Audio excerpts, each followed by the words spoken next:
जब मन के बारे में हमने देखा कि इतना महत्वपूर्ण साधन परमपिता परमेश्वर ने हमें दिया है और मन एक ऐसा साधन है जो हमें कल्याण की ओर प्रेरित करता है।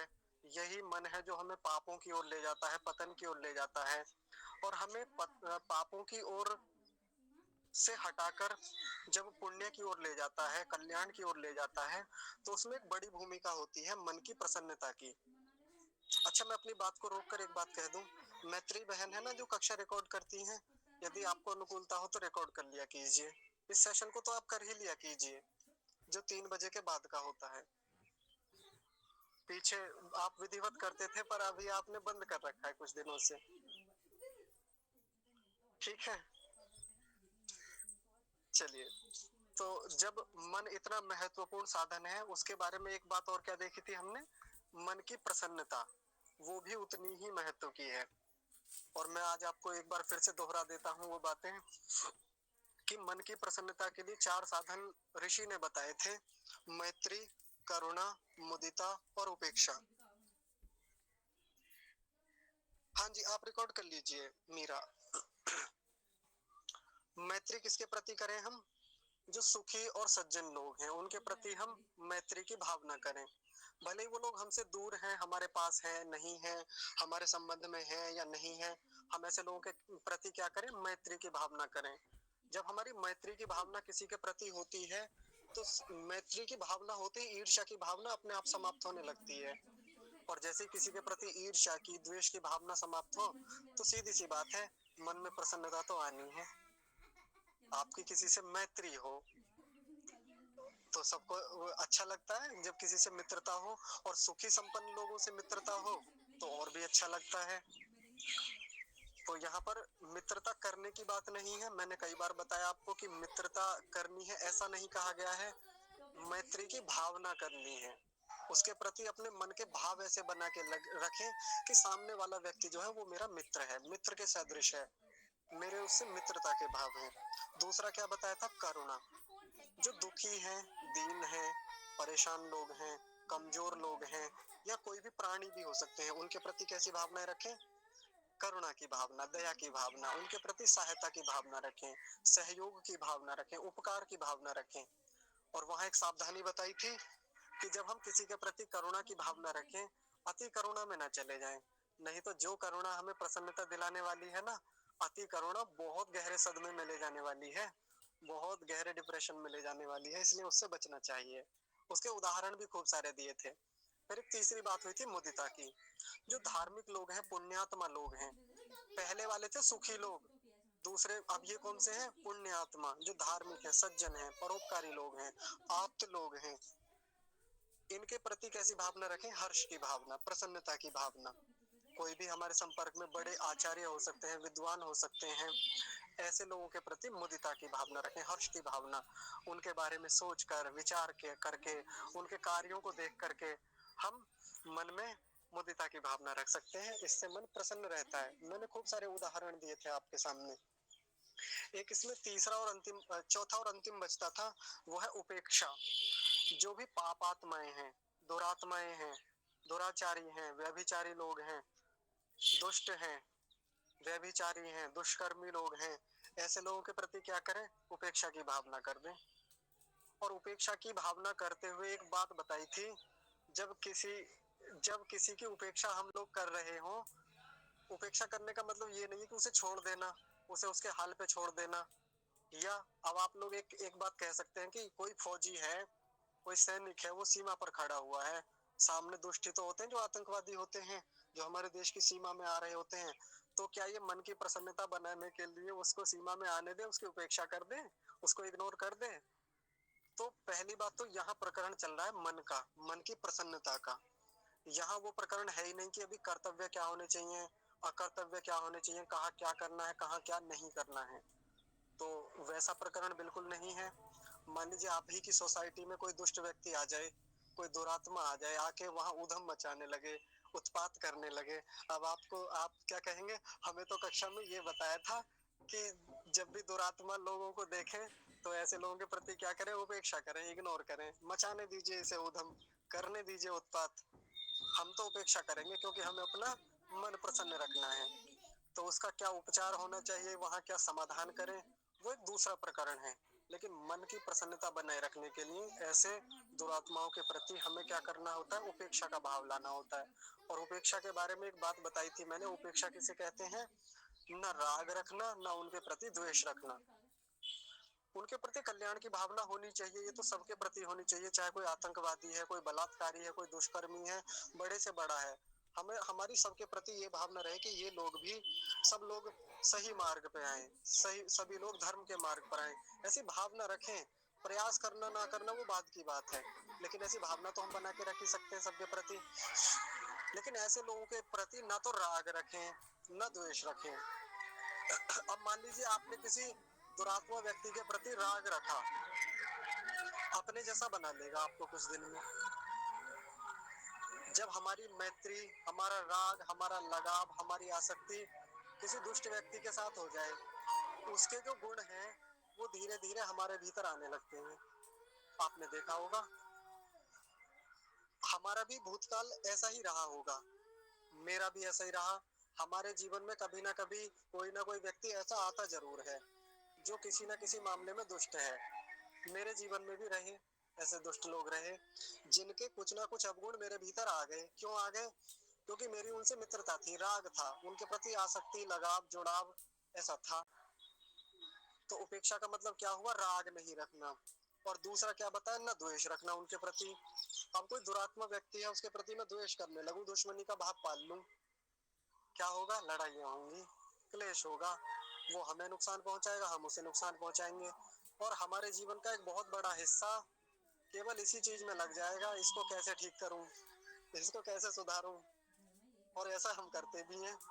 हम उन दुष्टों के प्रति उनके पीछे इतना पड़ जाते हैं, इतना पड़ जाते हैं कि पहले इनका सुधार होना चाहिए, अपना हो ना हो, इसी में लगे रहते हैं ना ज्यादातर। ऐसा ही होता है बहुत सारे लोगों के साथ। तो इनसे बचना चाहिए, ना राग रखें ना द्वेष रखें। तो इनका इलाज क्या होना चाहिए वो एक अलग विषय है, वो आप अलग से समझ सकते हैं, उस पर अलग से कभी बात की जा सकती है। लेकिन अभी मन की प्रसन्नता की बात चल रही है, तो मन की प्रसन्नता तो ऐसे ही बनेगी, उपेक्षा करें। और फिर मैंने कल एक बात बता के छोड़ा था कि ऐसे लोग कहीं भी हो सकते हैं, जरूरी थोड़ी कि वो सीमा के पार ही हो, यानी वो पाकिस्तान में ही हो। ऐसे लोग हमारे देश में भी हो सकते हैं, ऐसे लोग हमारे राज्य में, हमारे जिले में, हमारे कस्बे, हमारे शहर, हमारे गांव और हमारे सोसाइटी में, हमारे परिवार में भी ऐसे लोग हो सकते हैं। ये तो कहीं भी हो सकते हैं, क्योंकि दुष्टों का कोई ऐसा थोड़ी है कि एक स्थान विशेष पे ही रहेंगे। हमारे घर में भी हो, यदि किसी भी मामले में वो व्यक्ति दुराचारी है, वो पाप करता है, उपेक्षा करने का प्रयास करें। सुधार की भावना होनी चाहिए हमारे मन में, हम भी चाहते हैं कि वो ठीक हो, धर्म के मार्ग पर चले, लेकिन उपेक्षा करना सबसे बेहतर उपाय है ऐसे लोगों का। नहीं तो जैसे कल एक बात बताई थी, हम सारा का सारा पुरुषार्थ ऐसे लोगों के पीछे लगा देते हैं, इसको ठीक करें, कैसे ठीक किया जाए, कैसे ठीक किया जाए। ठीक करना बाद की बात है। जैसे हमने कुछ उदाहरण पढ़ रखे हैं पुराने लोगों के, अपने महान पुरुषों के। जैसे महात्मा बुद्ध को ले लीजिए। अब ये बात महात्मा बुद्ध के बारे में घटा के देखें तो महात्मा बुद्ध यदि प्रयास ना करते तो अंगुलीमाल जैसे डाकू कभी सज्जन बन पाते? कभी नहीं बन पाते। या उनके संपर्क में जितने भी ऐसे दुराचारी लोग आए वो सज्जन बनते चले गए। तो ये बात तो वहां भी लागू हो सकती थी, आप ऐसा सोचेंगे। लेकिन महात्मा बुद्ध का और अपना स्तर देख लें। महात्मा बुद्ध थे, महात्मा थे, और हम अभी उस ओर बढ़ने के लिए काम कर रहे हैं। तो जब तक हम काम कर रहे हैं उस ओर बढ़ने के लिए, तब तक हमें इन दुष्टों की, दुराचारी लोगों की उपेक्षा ही करनी चाहिए। अब यदि हम लग गए सुधार करने में, हम लग गए महात्मा बुद्ध की तरह, ऋषि दयानंद की तरह, तो फिर हम अपना कल्याण नहीं कर पाएंगे। और जब तक अपने पास कुछ होता नहीं, अपने पास सामर्थ्य नहीं, तब तक तो भूल ही जाए कि हम किसी का उपकार कर भी सकते हैं। क्योंकि प्रत्येक आत्मा स्वार्थी होता है, ये तो कितनी बार बताया मैंने। हमें सबसे ज्यादा प्रयास अपने स्वार्थ के लिए करना चाहिए। और जब स्वार्थ सिद्धि हो जाए, जब हमारे पास पर्याप्त हो, जब हमारे पास पर्याप्त मानसिक सामर्थ्य हो, आत्मिक सामर्थ्य हो, विद्या का सामर्थ्य हो, बल का सामर्थ्य हो, फिर उपकार में लग जाएं, फिर परोपकार के लिए खूब निकले।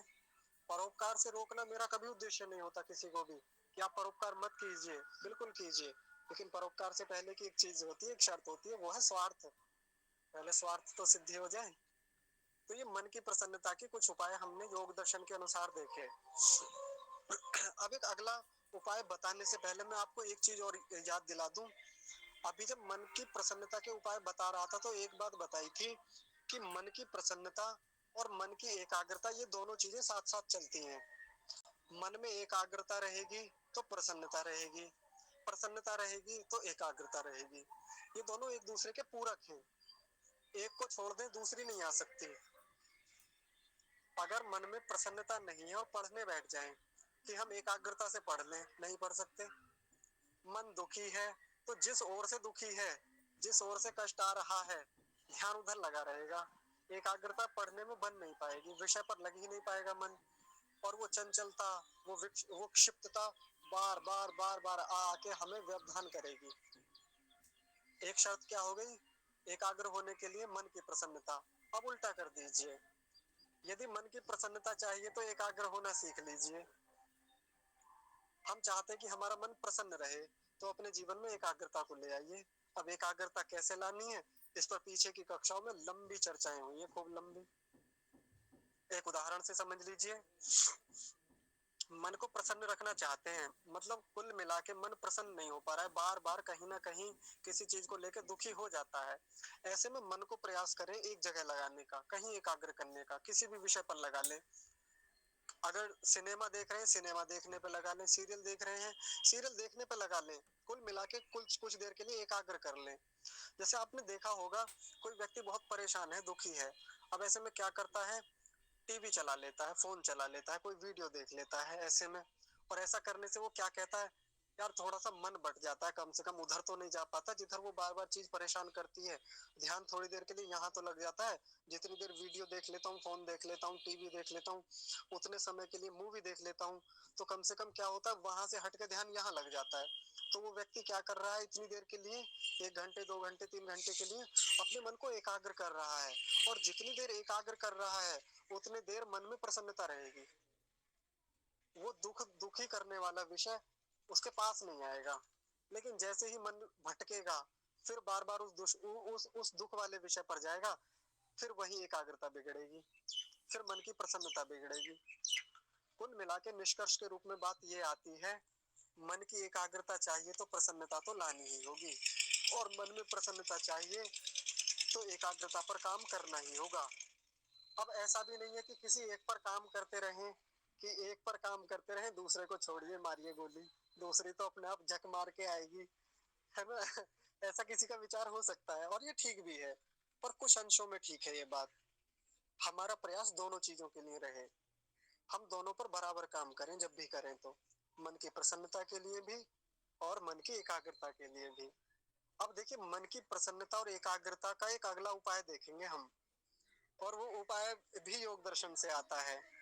जिन उपायों को योग दर्शन पढ़ाने वाले बड़े कठिन शब्दों में बताते हैं या बड़ी बड़ी ऊंची व्याख्याएं की जाती हैं, सामान्य लोगों की समझ में नहीं आती, या हम व्यवहार में कैसे लाएं कई बार नहीं आता पकड़ में वहां से, तो मैं आपको एकदम सरल भाषा में समझाने का प्रयास करता हूँ, बहुत आसानी से समझ में आएगा।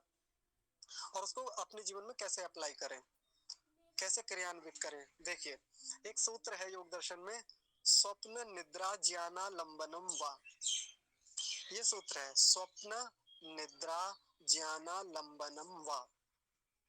ऐसा करने से क्या होता है, ऐसा करने से मन एकाग्र भी होता है और प्रसन्न भी होता है। तो क्या करने से, वो स्वप्न और निद्रा का ज्ञान करने से, बार बार उसकी स्मृति करने से। एकदम अब सरल भाषा में समझिए समझिए, उदाहरण से समझाता हूँ आपको। मैं आज रात्रि में सोया, जब मैं सोया रात में मैंने एक स्वप्न देखा, स्वप्न बहुत अच्छा था, आनंद आया उस दिन स्वप्न में। सुबह जब उठा तो मुझे ध्यान आया भी रात तो मैंने एक बड़ा अच्छा स्वप्न देखा था। स्वप्न में मैंने देखा कि मेरे घर पर ही मेरे आचार्य आए हैं, जिन आचार्य को मैंने आज तक देखा नहीं, जिनसे मैं आज तक पढ़ा हूँ केवल, वो आचार्य मेरे घर पर आए हैं। मैं बहुत लंबे समय तक उनका सत्कार करता रहा, मैंने उनके लिए भोजन स्वयं बनाया, मैंने भोजन खिलाया आचार्य को, मैं आचार्य के पास बैठ के पढ़ता रहा, मैं उनसे बहुत सारी चीजें सीखता रहा। जो कई बार मेरी प्रवृत्ति सामान्य रूप से व्यावहारिक काल में जगते हुए नहीं बनती, वो रात में स्वप्न में बन गई मेरी बढ़िया से। आचार्य मुझे उपदेश कर रहे थे, जिन आचार्य से मिलने का स्वप्न मेरा वर्षों से था, वो रात स्वप्न में पूरा हुआ मेरा। वो स्वप्न मेरा कब पूरा हुआ? स्वप्न में पूरा हुआ। और ऐसा जब मैं सुबह उठा, आनंद आ गया उस बात को सोच सोच के, क्योंकि मेरी श्रद्धा है मेरे आचार्य के प्रति, बहुत बहुत श्रद्धा है। अब जब सुबह उठा, अपने आप में मैं प्रसन्न हूँ, आह्लादित हूँ। अब इसी बात को आधार बना के, इसी स्वप्न के ज्ञान को आधार बना के पूरा दिन निकाल सकता हूँ मैं। जैसे होता है ना, एक बात कही जाती है, मान लीजिए कोई युवक बाहर रहता है, पढ़ने के लिए बाहर गया है। अब उसकी माँ उसे फोन करती है, शाम को फोन करती है, और वो बड़ी परीक्षा की तैयारी करने गया है। माँ बार बार फोन करती है, ये कहता, माँ क्या बात है, आप रोज रोज परेशान करती हो, रोज फोन, वही फोन। आपको कितनी बार मना किया, मुझे डिस्टर्ब मत किया करो, पढ़ने दो कम से कम। यहाँ मैं एकाग्रता चाहता हूँ और आप मुझे बार बार बाधा करती हो कि आजा बेटा, आजा बेटा। कैसे आ जाऊं? आ गया तो मेरे कई दिन खराब हो जाएंगे।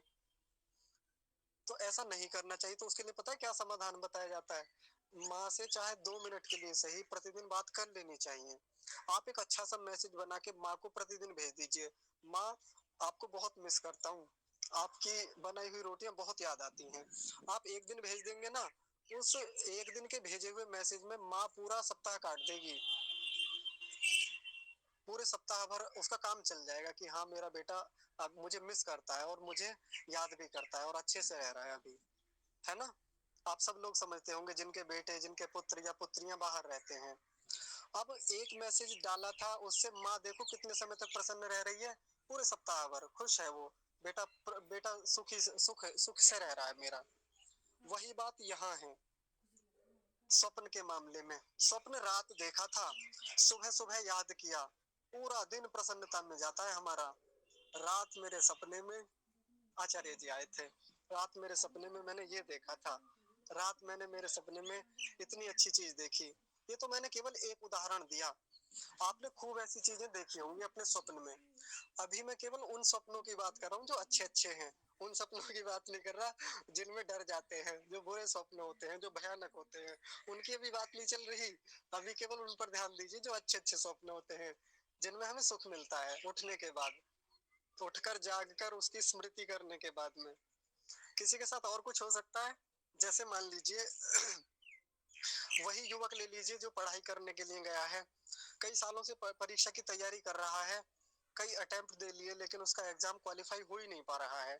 बड़े प्रयास कर लिए, लेकिन उस दिन रात को स्वप्न में देख लिया एकदम क्वालिफाई हो गया, और सेलेक्ट भी हो गया, कहीं सिलेक्शन भी हो गया, नियुक्त हो गया कहीं। नियुक्ति के बाद अब लोग सलाम ठोक रहे हैं, आईएएस ऑफिसर बन के घर पे लौटा है, घर वाले उसका स्वागत कर रहे हैं और ढोल बज रहे हैं। कुल मिला के फूला नहीं समा रहा है। सुबह को उठ के उसने देखा, उस युवक ने, रात तो मेरा सिलेक्शन हो गया सपने में, और मेरा वर्षों का स्वप्न रात स्वप्न में पूरा हुआ। ऐसा सोच के वो अपना पूरा दिन काट देगा हंसी खुशी, कि अगर स्वप्न में ऐसा हो सकता है तो मेरे भीतर इतना सामर्थ्य है कि मैं कर सकता हूँ इस चीज को। तो जो प्रसन्नता हमें स्वप्न में मिली, उस स्वप्न को आधार बना के हम अपना दिन भर की प्रसन्नता को बनाए रख सकते हैं। आपको दिखने में ये बड़ा छोटा सा उपाय लग रहा होगा, सोच रहे होंगे इसमें कौन सा विशेष है, स्वप्न कौन सा सच्चे थोड़ी होते हैं। हाँ, ये तो बिल्कुल सच्ची बात है कि स्वप्न सच्चे नहीं होते। स्वप्न एक कल्पना ही होती है, और स्वप्न होता ही वो है जो हमारे व्यवहार का हिस्सा होता है। जो भी हम व्यवहार में कर रहे होते हैं, जो हमारे मन में संस्कार होते हैं, वो ही सब लौट के वहां आता है। इतना ही तो होता है ना स्वप्न में। अब आपको जो ये साधारण बात लग रही होगी ना कि ऐसा करने से कितना प्रसन्न हो लेंगे हम, मैं कहता हूँ करके देखिए एक बार, क्योंकि मैं स्वयं इसका खूब अनुभव कर चुका हूँ। मैं खुद भुक्तभोगी हूँ, मैंने खुद भोगा है इस चीज को, उस सुख को लिया है, उस प्रसन्नता को लिया है, तब मैं ये बात कह पा रहा हूँ। और ऋषि ने ये बात लिखी है और इसके लिए पूरा एक सूत्र दिया है, जबकि ऋषि फालतू की बातों को, व्यर्थ की बातों को अप्लाई नहीं करते कहीं भी, और कम से कम सूत्र में तो बिल्कुल नहीं लाएंगे। वैसे लिख दे बड़ी बड़ी व्याख्याओं में, कहीं बीच में कोई बात लिख दे तो मैं मान भी सकता था ऋषि ने लिख दी होगी बिना बात के, कहीं कोई बात आ गई होगी, लेकिन नहीं, इसके लिए पूरा सूत्र दिया। और सूत्र कहते किसे हैं? हजार बातों को समेट के एक बात में कह देना। हजार वाक्यों को समेटकर एक वाक्य में कह देना, ये सूत्र कहलाता है। तो जब स्वप्न निद्रा ज्ञाना लंबनम वा, ये सूत्र ऋषि ने दिया, ऐसे नहीं दिया, बेकार में नहीं दिया। तो इस पर काम आप करके देखिए, कल से ही जुट जाइए। आज रात्रि में आप सोएंगे, सुबह में याद करिए रात्रि के स्वप्न को, रात स्वप्न में क्या आया था। स्वप्न सबको आते हैं, किसी को नहीं आता, वो एक अलग स्थिति हो सकती है। कई बार बहुत गहरी निद्रा होती है तब स्वप्न नहीं आता है, या किसी के साथ कोई और ही समस्या हो तो स्वप्न नहीं आता है। लेकिन स्वप्न सामान्य रूप से सबको आते हैं, और अच्छे भी आते हैं और बुरे भी आते हैं। तो कल आज रात्रि में जब भी कोई अच्छा स्वप्न आए ना, पकड़ लीजिए उसे, अगले दिन सुबह को उठकर खूब चिंतन मनन कीजिए, खूब बढ़िया से। मेरे साथ खूब होता है ऐसे, कई बार मैंने बहुत अच्छी अच्छी अनुभूतियां अपने स्वप्न में की हैं। उस स्वप्न को आधार बना के पूरा दिन पूरी एकाग्रता से निकाला है मैंने। जैसे मैं अभी का उदाहरण देता हूँ आपको, 7-8 दिन पहले की ही बात है, ध्यान से सुनिएगा, बहुत कमाल की बात बताता हूँ आपको। मैं कहीं बैठा हुआ था, स्वप्न की बात बता रहा हूँ आपको, आप कैसे काम करेंगे उस पर भी देखिएगा। मैं कहीं बैठा हुआ था, कुछ लोग मेरे पास थे और चर्चा चल रही थी किसी विषय को लेकर। और वहां चर्चा चल रही थी और वो लोग बार बार किसी विषय को, कभी ये विषय ले आए कभी वो विषय ले आए, और मैं उन्हें ये समझा रहा हूँ वहां पे एक विषय पर बात कीजिए। इतने सारे विषय आप लेके आएंगे, चर्चा नहीं हो पाएगी आपसे ठीक से। जब आप इतनी सारी बातें करेंगे, बार बार चंचलता को लाएंगे, बताइए कैसे एकाग्रता रख पाएंगे आप अपने जीवन में, या कैसे इस विषय का हम समाधान कर पाएंगे। और मजे की बात देखिए, बहुत गहरी बात बताता हूँ जो मुझे अभी तक याद है उस स्वप्न की। मैं अपना भी अवलोकन कर रहा हूँ अपने मन का, स्वप्न में चल रहा है ये काम, कि कहीं मेरे भीतर तो विचारों की एक बाढ़ नहीं आ गई है, विचार बहुत सारे तो नहीं आ रहे हैं। नहीं, मुझे उन सारे चीजों को रोक के पहले अपने भीतर उस एकाग्रता को लाना है। मैं उन लोगों के सामने बैठ के ऐसी बात कर रहा हूँ, और मैं उस समय सीधा बैठा हुआ हूँ, एकदम सीधा।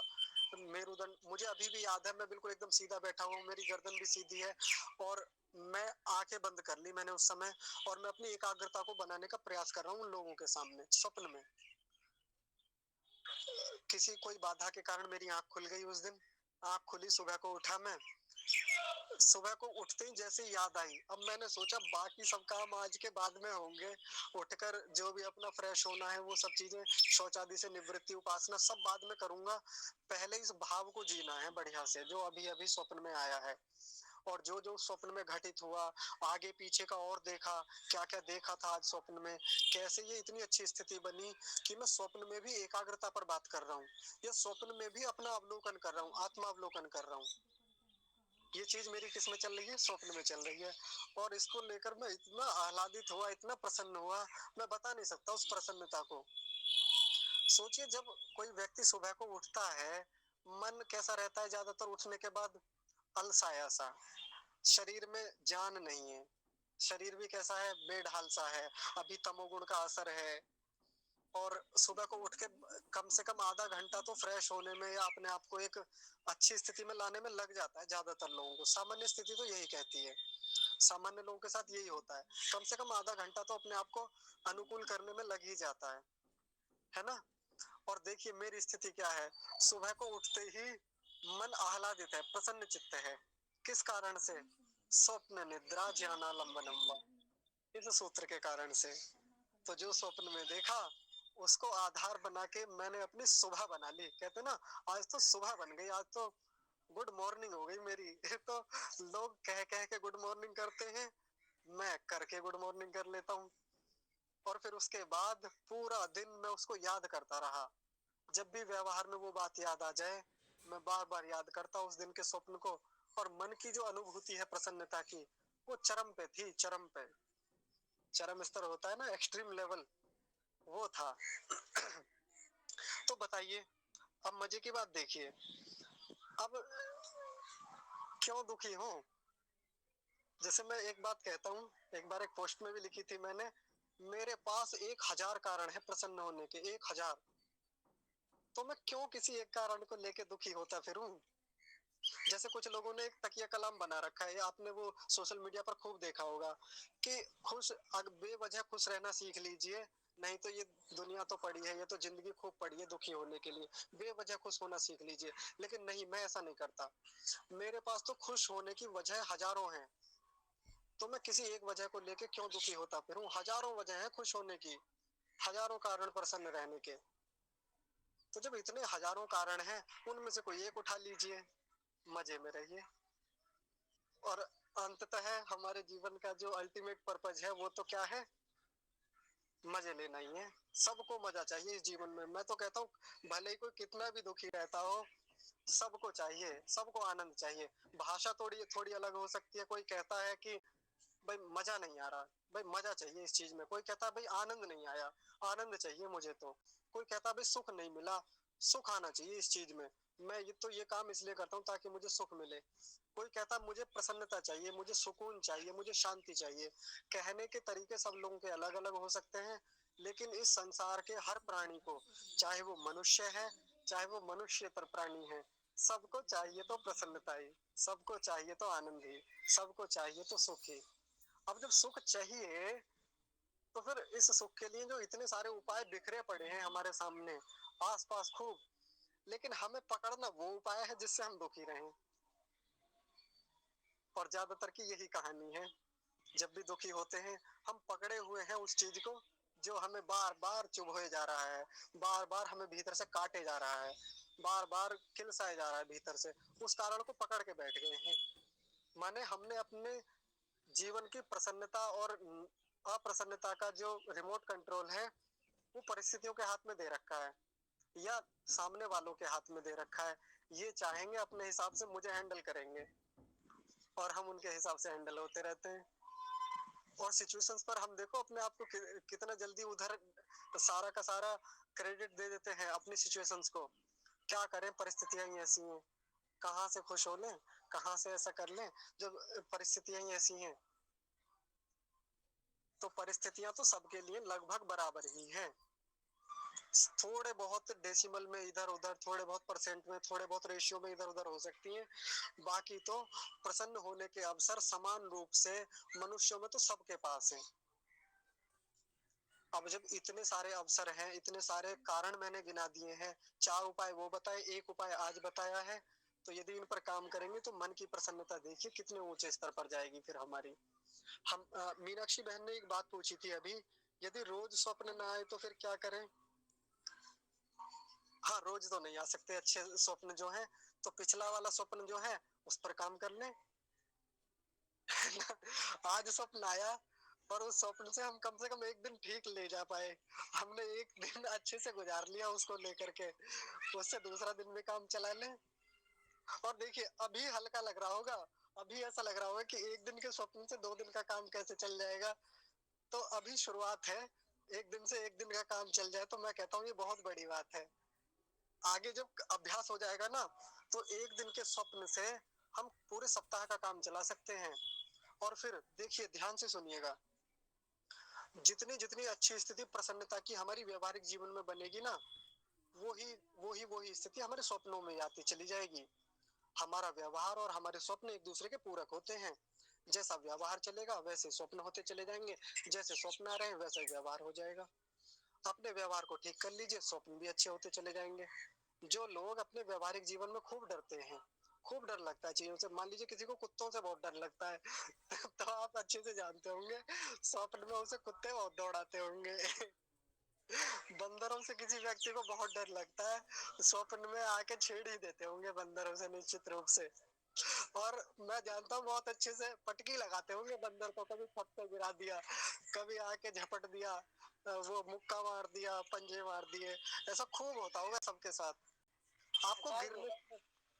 हाँ जी, हाँ जी। स्वप्न इंद्र जामानंद लम लम, क्या एक बार बोलिए, बड़ा अच्छा लगा मंत्र। हाँ, मंत्र नहीं है माता जी, सूत्र है, सूत्र। हाँ सूत्र, हाँ वही सूत्र जो है, बोलिए मंत्र। स्वप्न मुद्रा ज्ञाना लंबनम वा। अभी इसको और खोलूंगा, अभी तो केवल एक एक बात बताइए इसमें से, केवल एक बात, अभी और भी कई चीजें हैं इसमें।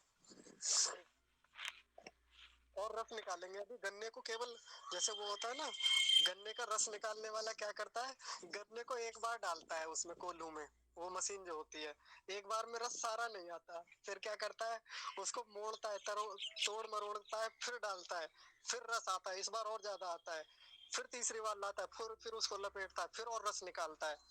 ऐसे ही ऋषियों ने जो हमें सूत्र दिए ना, ये गन्ने हैं, इन गन्नों से बार बार रस निकाला जाएगा। अभी देखिए और भी रस निकालेंगे, तोड़ मरोड़ के खूब सारा रस निकलेगा, और रस पियेंगे तो फिर आनंद आएगा। अब अब आपने बात भुलवा दी। देखिए वो प्रसंग कुछ और चल रहा था, जब बीच में रोकते ना तो फिर वो प्रवाह टूट जाता है। जी भ्राता जी, सपनों में वो बता रहे थे ना, बंदर झपट्टा मारते हैं, किसको कुत्ता काटता है। हाँ जी हाँ जी, बहुत बढ़िया। चलिए ठीक है, इसका मतलब आप ध्यान से सुनते हैं। तो जैसे मान लीजिए किसी को गिरने से डर लगता है, कहीं गिर ना जाऊं, पैर ना फिसल जाए, ऐसा सबको लगता है, और सबके जीवन में ये डर होता ही है। और इसको अब दर्शन की भाषा में कहते हैं अभिनिवेश क्लेश। अभिनिवेश क्लेश का मतलब क्या होता है? मृत्यु भय के संस्कार, मृत्यु से डर लगना, इसको अभिनिवेश कहते हैं। और ये सबके भीतर होता है। कोई व्यक्ति गिरने से डर लगता है उसको, लेकिन स्वप्न में देखते होंगे कितनी बार हम छत से गिरते गिरते बचे हैं, ये गिर जाते हैं कई बार, बहुत डर लगता है स्वप्न में गिरने से। कोई भी शेर, जिस शेर को आज तक नहीं देखा होगा, केवल वीडियोस में देखा होगा, टीवी में देखा होगा, शेर का कितनी बार प्रत्यक्ष हमने स्वप्न में किया है। तो जिस चीज से जितना ज्यादा भय, जितना ज्यादा डर, ये जैसी स्थिति हमारे व्यवहार की होती है, वही व्यवहार हमारा कहाँ आके निकलता है? स्वप्नों में। इसलिए जो लोग ये कहते हैं अगर रोज स्वप्न अच्छे ना आए, रोज स्वप्न अच्छे वाले ना आए, सुख देने वाले ना आए, तो फिर क्या करें? तो फिर व्यवहार को ठीक कर लें, स्वप्न अच्छे आने लगेंगे। और जब स्वप्न अच्छे आने लगेंगे, उससे व्यवहार अच्छा हो जाएगा, व्यवहार में प्रसन्नता आने लगेगी। ठीक है जी।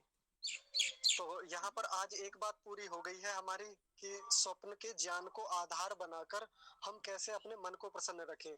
अब इसमें निद्रा और रह गई है, क्योंकि स्वप्न में और निद्रा में अंतर होता है। आप स्वप्न को और निद्रा को एक चीज में समझे, दोनों चीजें अलग अलग होती हैं।